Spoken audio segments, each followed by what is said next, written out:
Hello friends, तो मैं आपका स्वागत करता हूं हमारे इस लेक्चर में, जिसमें आज हम पढ़ने वाले हैं unit processes related to water treatment. हाँ दोस्तों, बहुत इंपॉर्टेंट टॉपिक है। RSPCB का जो शेड्यूल है वो आ चुका है, फॉर्म आ चुका है राजस्थान पोल्यूशन कंट्रोल बोर्ड का। आपने उसका सिलेबस देख लिया होगा, उसका सिलेबस यहाँ पर आपको पूरा पढ़ाया जाएगा। अगर आपने चैनल को सब्सक्राइब नहीं किया है तो यहाँ पर क्लिक करके आप सब्सक्राइब कर लीजिए। और अब हम इस चैप्टर को स्टार्ट करते हैं, जिसमें हम जानने वाले हैं unit processes related to water treatment. पानी के ट्रीटमेंट से रिलेटेड यूनिट प्रोसेसेस क्या क्या हैं। इंट्रोडक्शन की बात करें, unit process in water treatment refer to specifical physical chemical biological step use to remove impurities contaminants pollutants from raw water sources to make it safe for various purpose such as drinking, industrial use, environmental discharge.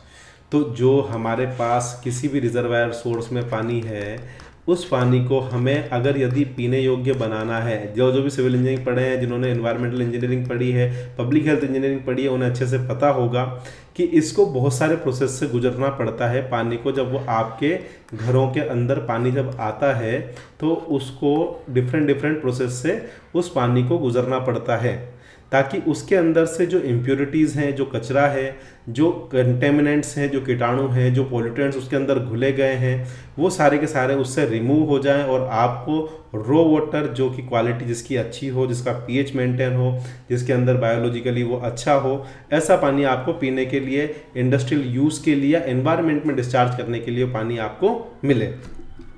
These processes are typically arranged in specific order to form a comprehensive water treatment system. Here are some common unit processes related to the water treatment. तो ये क्या होता है, एक particular order में बने होते हैं, जिससे हमें पता लग जाता है कि हमें किस तरह से काम करना है। दोस्तों, सब्सक्राइब नहीं किया है तो सब्सक्राइब कर दीजिए। सबसे पहला प्रोसेस आता है स्क्रीनिंग का। देखिए, अब क्या होता है, मान लीजिए आप सबसे पहले इसको वाटर ट्रीटमेंट प्लांट में भेजते हैं। The process of removing large debris such as large leaves, twigs, solid particle to protect down stream treatment equipment. तो इस टाइप से आप क्या करते हैं, एक स्क्रीन लगा के रखते हैं। जो बड़े बड़े जो पार्टिकल्स हैं, बड़े बड़े जो पन्नी हैं, डेब्रीज हैं, क्या बोलते हैं अपने, लकड़ियां हैं, है ना, पत्ते हैं, वो सब के सब क्या है यहाँ पर रुक जाएंगे और बड़े बड़े वो सारे के सारे उससे अलग हो जाएंगे। हमारे पास जो मेजर जो बड़े बड़े पार्टिकल्स हैं, उनसे मुक्त पानी हमें आगे की साइड मिल जाएगा। अगला प्रोसेस आता है कोगुलेशन और फ्लोकुलेशन। दो चीज़ें होती है, coagulation and flocculation. Coagulation, chemicals are added to the water to destabilize suspended particle and colloids and causing them to clump together. तो हम क्या करते हैं, कुछ क्या बोल सकते हैं, कुछ केमिकल यूज़ करते हैं। आपने बचपन में फिटकरी देखा होगा, है ना, फिटकरी, ठीक है। फिटकरी जो होती है, एलम जिसे अपन बोलते हैं, एलम, LUM, है ना। अब अपन लोग क्या करते थे बचपन में, मान लीजिए आपके घर में कोई पानी लेके आया मटकी के अंदर, तो एक बार हम फिटकरी, कभी कभी नलों से गंदा पानी आता तो एक बार फिटकरी घुमा देते हैं। उससे क्या होता है, वो पार्टिकल, उसको हम बोलते हैं कोगुलेंट, क्या बोलते हैं, ठीक है। तो उसके बाद कोगुलेंट्स को हम क्या करते हैं, उस पानी के अंदर पुट कर देते हैं। कोगुलेंट को पुट करने से क्या होगा कि वो जो है नेगेटिव पार्टिकल्स जो हैं वो पॉजिटिव पार्टिकल से रिएक्ट करके डिस्टेबलाइज हो जाते हैं और सस्पेंडेड पार्टिकल्स में और बड़े बड़े कोलाइड्स में वो कन्वर्ट हो जाते हैं, ठीक है। अब उसके बाद अगला आता है flocculation. Gentle mixing promote the formation of larger easily settled particles that can be more effectively removed। तो जब आप इसकी एक जेंटल मिक्सिंग करते हैं, धीरे धीरे, ये पंप है इसके अंदर, धीरे धीरे आप इसको मिक्स करते हैं, तो क्या होता है कि एक पार्टिकल, दो पार्टिकल, तीन पार्टिकल आपस में चिपक जाते हैं और एक बड़े बड़े कोलाइड फॉर्म। जब कोगुलेशन का केमिकल डाला और धीरे धीरे आप उसको हिला देंगे थोड़ा सा, तो वहाँ पर क्या होगा, वो फ्लोक में कन्वर्ट हो जाएंगे। किस में कन्वर्ट हो जाएंगे, बड़े बड़े फ्लोक में। और वो फ्लोक जो है वो ईजिली धीरे धीरे नीचे सेटल हो जाते हैं और जो ट्रीटेड वाटर होता है उसे हम बाहर की साइड यहाँ से ले लेते हैं, ठीक है दोस्तों। तो ये ध्यान रखिएगा, कोगुलेशन एंड फ्लोकुलेशन। अगला आता है sedimentation. In sedimentation basins the water is allowed to rest and the heavier flow settle to the bottom leaving clarified water above। तो आपने देखा होगा कभी कभी मटकी के अंदर आपके बहुत सारा कचरा जो है उसकी तली में जम जाता है, या किसी बर्तन की तली में मिट्टी के कण आपको देखने को मिलते हैं। तो जब लंबे समय तक वो पानी वहाँ पर पड़ा होता है, तो पानी के अंदर क्या होते हैं, जो हैवी पार्टिकल्स होते हैं वो धीरे धीरे क्या हो जाते हैं, नीचे की साइड सेटल डाउन हो जाते हैं। और जब वो नीचे की साइड सेटल डाउन हो जाते हैं, तो हम धीरे धीरे जो ऊपर वाला जो पानी है उसको हम वापस से यूज़ कर लेते हैं ना, ठीक है। इसको क्लियर वाटर, हमने इसको डिकेंटेशन बोलते हैं।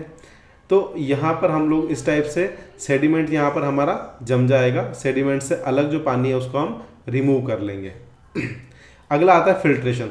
तो फिल्ट्रेशन में क्या होता है, पानी में अलग अलग टाइप के फिल्ट्रेशन हम देखते हैं जनरली। अभी हम ये सारी की सारी जो चीज़ें हम पढ़ रहे हैं ये सब की सब हम डिटेल में पढ़ने वाले हैं, ठीक है।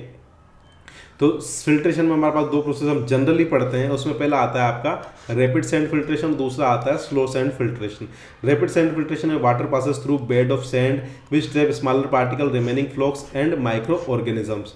तो इस टाइप से सैंड का बेड होता है ना, जो पहले सैंड होगी, ग्रेवल होगी, फिर अनड्रेन होगा। तो पानी जब आप ऊपर से डालोगे तो जनरली आपका क्या बोलते हैं अपना वाटर का जो रेन वाटर हार्वेस्टिंग का सिस्टम होता है उसमें भी यही होता है कि पानी ऊपर से आता है, सैंड से धीरे धीरे नीचे आता है, ग्रेवल से नीचे चला जाता है और अंडर की साइड जो है हमें एक शुद्ध पानी जो है ज़मीन के अंदर मिल जाता है।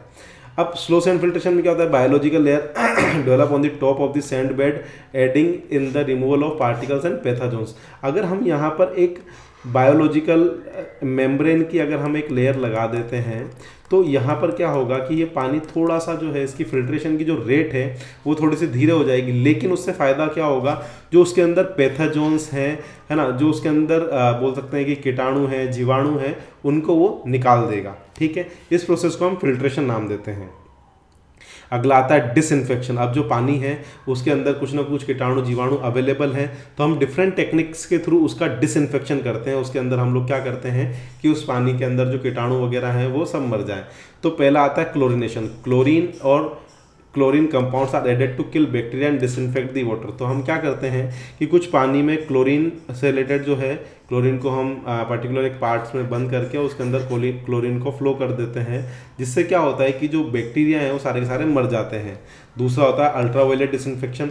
UV light is use to inactive microorganism. तो आजकल आपने देखे होंगे कि इस टाइप के आरओ भी आ रहे हैं जिसमें वो क्या करते हैं, अल्ट्रावायलेट लाइट छोड़ते हैं, जिससे जो माइक्रो ऑर्गेनिजम्स होते हैं वो इनएक्टिव हो जाते हैं।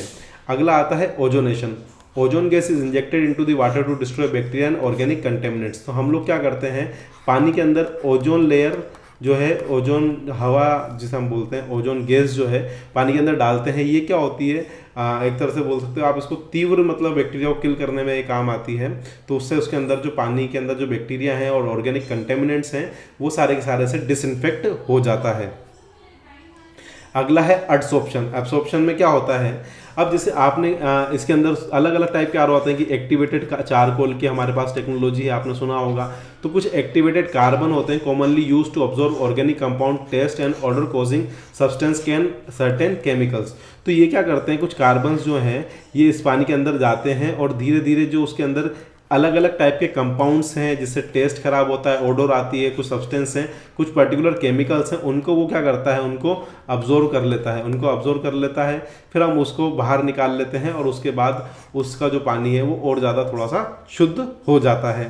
अगला प्रोसेस है आयन एक्सचेंज। क्या होता है ion exchange? Ion exchange resins are used to remove specific ions from the water by exchanging them from other ions to the resin। अब कई बार क्या होता है, पानी आपने सुना होगा हार्ड वाटर। क्या होता है हार्ड वाटर का, आपने नाम सुना होगा, ठीक है। अब हार्ड वाटर के अंदर क्या होता है, कैल्शियम क्लोराइड, मैग्नीशियम, इनकी जो है अशुद्धियाँ होती है।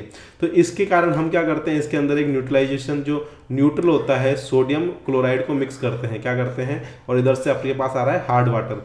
हार्ड वाटर में क्या हो रहा है, कैल्शियम क्लोराइड और सोडियम, यहाँ मैग्नीशियम सल्फेट मिक्स हो रहा है और यहाँ सोडियम हो रहा है। तो ये दोनों आपस में रिएक्ट करके यहाँ पर NaCl बनाएंगे और सोडियम सल्फेट हमें मिल जाएगा। क्या मिल जाएगा, सोडियम सल्फेट। और उसके बाद हमें जो अगला पानी मिलेगा वो सॉफ्ट वाटर मिल जाएगा। तो ये प्रोसेस भी हमारा जनरली हार्ड वाटर को सॉफ्ट वाटर में कन्वर्ट करने के लिए यूज़ किया जाता है। जितने भी ये सारे प्रोसेस हैं, सारे के सारे कहीं ना कहीं आपको अलग अलग आरओज में देखने को मिल जाएंगे। Membrane filtration. अब मेम्ब्रेन फिल्ट्रेशन में क्या होता है, जो आपने नॉर्मल फिल्ट्रेशन तो कर लिया, अब आपको माइक्रो फिल्ट्रेशन करना है। Use membranes with larger pores to remove larger particles.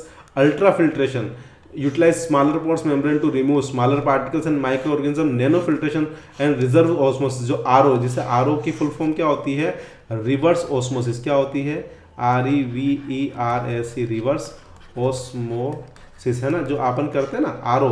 तो रिवर्स ऑस्मोसिस में क्या होता है, employ membrane with very small pores to remove ions, dissolved solid and organic compound. तो ऐसे करके रो वाटर इसके अंदर से जाता है। पहले सैंड फिल्ट्रेशन होता है, फिर माइक्रो फिल्ट्रेशन होता है, फिर अल्ट्रा फिल्ट्रेशन होता है, उसके बाद नैनो फिल्ट्रेशन के थ्रू। उसके बाद जब आप वो पानी पीते हो पूरा फिल्टर होकर आपके पास जो है प्रॉपर शुद्ध पानी आपके पास प्रोवाइड होता है। ठीक है, तो इस टाइप के जो फिल्ट्रेशन होता है इसे हम बोलते हैं मेम्ब्रेन फिल्ट्रेशन। आपके आरओ में एक मेम्ब्रेन आती है, उसके थ्रू पानी फिल्टर होता है। अगला आता है बायोलॉजिकल ट्रीटमेंट। अब बायोलॉजिकल ट्रीटमेंट भी जनरली अपने पास दो टाइप के होते हैं, आपको याद रखने हैं। पहला आता है एरोबिक बायोलॉजिकल ट्रीटमेंट और दूसरा आता है anaerobic biological treatment. Microorganisms are cultivated in the presence of oxygen to break down the organic matter. Microorganisms work in the absence of oxygen to convert organic matter in methane and carbon dioxide. तो जो micro organisms होते हैं जब वो oxygen की उपस्थिति में, O2 की उपस्थिति में जब वो ब्रेक होंगे, टूटेंगे, है ना, तो अपने को क्या होगा, इसको एरोबिक बायोलॉजिकल ट्रीटमेंट बोलेंगे। अगर वहाँ पर ऑक्सीजन प्रेजेंट नहीं है फिर भी वो टूटते हैं, मेथेन और कार्बन डाइऑक्साइड में कन्वर्ट करते हैं, तो उसको क्या बोलेंगे हम लोग बायोलॉजिकल ट्रीटमेंट में एनारोबिक बायोलॉजिकल ट्रीटमेंट। अगला आता है पीएच एडजस्टमेंट। जो आपका जो पानी है, वाटर की जो पीएच है, आप सभी को पता होगा, नहीं पता है तो नोट कर लीजिए, 6.5 to 8 होती है। कितनी होती है? 6.5 to 8 होती है। तो chemicals are added to adjust the pH of water to desired level which can affect the effectiveness of coagulation and other process. तो हम क्या करते हैं, कुछ अलग, जैसे ये एसिड ऐड कर दिया है ना, कॉस्टिक मिक्सर इसके अंदर घुमाते रहते हैं, इससे क्या होता है पीएच कंट्रोलर पता लग जाता है और एक लेवल सेंसर होता है कि पीएच लेवल होते हुए हमें शो कर देगा। उसके बाद हम इस प्रोसेस को रोक देंगे। ठीक है, तो हम क्या करेंगे, पीएच का एडजस्टमेंट कर देंगे जिससे हमें पानी जो है पीने योग्य, जो पर्टिकुलर यूज है उस योग्य पानी हमें मिल जाए। Residual management, the management of sludge, chemical residuals and waste generated during the treatment process ensures safe disposal and beneficial use। तो जो भी कचरा हमें पानी को शुद्ध करते हुए टाइम मिला है, भले ही वो सेडिमेंटेशन से मिला हो, भले ही वो आपका क्या नाम फिल्ट्रेशन से मिला हो, भले ही वो डेब्रीज हो, उन सब का हमें प्रॉपर यूज़ करना है, अच्छे से उनको डिस्पोज करना है और बेनिफिशियल यूज़ के उसको काम में लेना है। Advanced oxidation process. अब एडवांस ऑक्सीडेशन प्रोसेस में क्या होता है, process like ozonation, pre oxidation and photocatalysts are use to break down resistant organic contaminants of water. तो अलग अलग प्रोसेस होते हैं, ओजोनेशन होता है, सेनोलिस होता है, वेट एयर ऑक्सीडेशन होता है, पेंटोन, फोटो है ना, यूवी बेस सिस्टम होता है। ये क्या करते हैं, सारे के सारे जो पानी के अंदर ऑर्गेनिक कंपाउंड्स हैं उन सबको ब्रेक डाउन कर देते हैं। सब हम लोग डिटेल में पढ़ने वाले हैं वैसे, है ना, ब्रेक डाउन कर देते हैं, जिससे क्या होता है कि जो पानी है वो आपको जो शुद्ध पानी वहाँ पर मिलेगा और सारे के सारे ब्रेक डाउन होकर उसे हम रिमूव कर लेंगे। समरी की बात करें दोस्तों, आपने अभी तक सब्सक्राइब नहीं किया और इतना अच्छा लेक्चर आपने देखा है तो प्लीज़ सब्सक्राइब कर दीजिए। The choice and sequence of unit process in water treatment system depend on specific characteristics of the raw water and the quality requirement of the treater. अब ये जो ऑर्डर है, ये देखो सबसे पहले सिंपल सी बात है, वेस्ट वाटर ट्रीट करें थोड़ा सा ऑर्डर अलग होगा, नॉर्मल वाटर पानी पीने योग्य पानी है उसको ट्रीट करेंगे थोड़ा सा अलग होगा, स्क्रीनिंग, कोगुलेशन, फ्लोकुलेशन तक सेम ही होता है, लगभग सेम प्रोसेस होता है, लेकिन इनका ऑर्डर जो है वो अलग अलग जगह के लिए अलग अलग तरीके से हम यूज़ करते हैं। वाटर ट्रीटमेंट फैसिलिटी में employ combination of these process to ensure that the final water product meet the necessary standards safe for consumption and other use. तो जो फाइनल पानी का प्रोडक्ट है वो हमें सेफ मिल जाए, अच्छे यूजेस के लिए मिल जाए। तो इसी के साथ हम लोग इस चैप्टर को समाप्त करते हैं। तो दोस्तों बहुत ही इंपॉर्टेंट एग्जाम है, 43 या 55 कुछ पोस्ट हैं आपके लिए। जेएसओ में भी यही सिलेबस से काम आना है, जेएसओ के लिए भी।